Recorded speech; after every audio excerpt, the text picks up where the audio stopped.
بسم اللہ الرحمن الرحیم۔ اللہ کریم کے صفاتی نام یا قیوم کے فضائل سماعت فرمائیے۔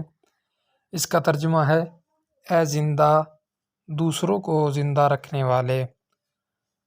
جو شخص تسخیر قلوب کے لیے بعد نماز فجر 500 مرتبہ اونچی آواز میں یا حی یا قیوم کا ورد کرے، ہر مصیبت میں یہ وظیفہ کارساز ہے اور پڑھنے والے کا ہر کام قائم ہو جاتا ہے اور بے پناہ فیوز و برکات حاصل ہوتے ہیں۔